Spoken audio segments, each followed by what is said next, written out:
జై కాశీ విశ్వనాథ్, జై కాశీ విశ్వనాథ్, జై కాశీ విశ్వనాథ్. సమస్త లోక సుఖినో భవంతు.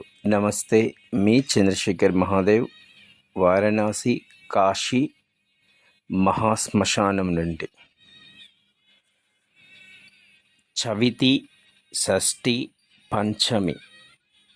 చవితి, షష్ఠి, పంచమి తిథులలో కాశీలో నాగకుండ్ లేదా కర్కోటకేశ్వర్ మహాదేవ్, నాగకుండ్ లేదా కర్కోటకేశ్వర్ మహాదేవ్ మందిరంలో అక్కడ ఒక కుండం ఉంటుంది. ఆ కుండం లోపల 150 అడుగుల లోతులో ఒక శివలింగం ఉంటుంది.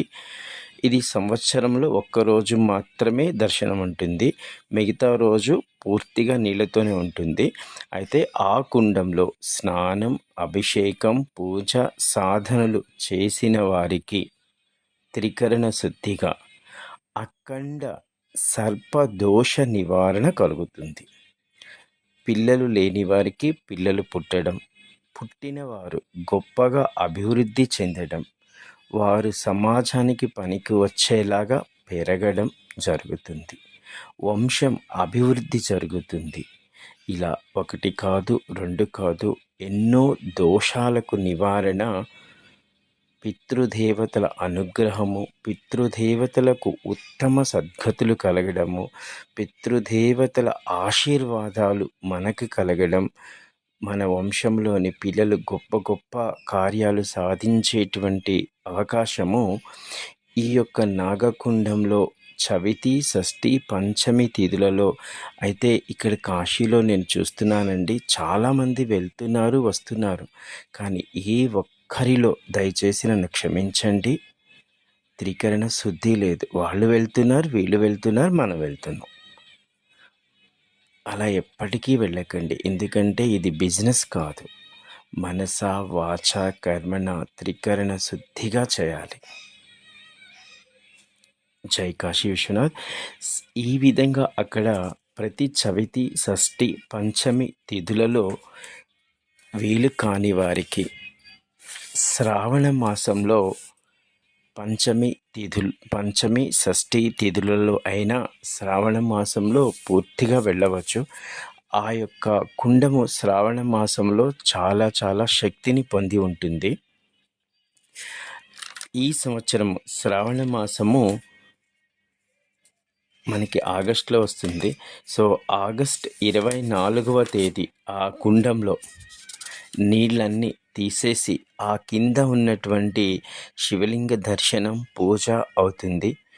లాస్ట్ ఇయర్ నేను దగ్గర ఉండి అక్కడ నీళ్ళన్నీ ఒక 10 రోజులు తీయించడం, అంటే అక్కడ ఉన్నటువంటి వాళ్ళ సహాయంతో అదంతా చేయడం, నేనే కిందకి వెళ్ళి అక్కడ అభిషేకం చేయడం నా పూర్వజన్మ సుకృతం.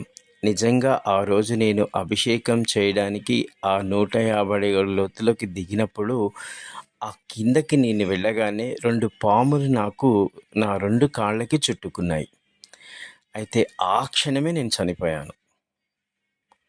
అంటే ఐఎమ్ డై అన్న భావన నాకు కలిగింది, చచ్చిపోయానన్న భావన కలిగింది. కానీ అక్కడ ఉన్న పూజారి నా యొక్క పరిస్థితిని చూసి, లేదు, సాక్షాత్ నాగలోకం నుంచి బాబాని ఆశీర్వదించడానికి వచ్చాడు, భయపడకు, నమస్కరించుకో అని చెప్పడం జరిగింది. అలా నేను నమస్కరించుకున్న క్షణంలో నాకు ఒక కొత్త జన్మ లభించినట్టుగా ఆ రోజు నుంచే నేను కాశీలో ఉండడము, కాశీలో ఎన్నో ఎన్నో గొప్ప సేవా కార్యక్రమాలు చేయడం, అసలు మీ అందరికీ ఈ విధంగా పరిచయం అవడానికి కూడా అదొక కారణం. సో నేను 22 సంవత్సరాలు భారతదేశం అంతా తిరిగి ఎక్కడ నేను సెటిల్ అవ్వాలి, ఎక్కడ ఫైనల్గా ఉండాలి అని ఆలోచించేవాడిని. అటువంటిది నాకు ఆ రోజు తర్వాత కాశీయే, నాకు 40 సంవత్సరాలకే కాశీయే నీ యొక్క చివరి గమ్యం అని 40 సంవత్సరాలకి కాశీలో స్థిర నివాసం ఏర్పరిచేలాగా ఆ యొక్క నాగకుండంలో అభిషేకం చేయడం వల్ల నాకు జరిగింది అని చెప్పడంలో ఎటువంటి సందేహం లేదు. నేను ఏ పని చేసినా త్రికరణ శుద్ధిగా చేస్తాను. ఒకవేళ అలా చేయలేని సందర్భం ఉంటే ఒక నమస్కారం పెట్టి వెళ్ళిపోతాను.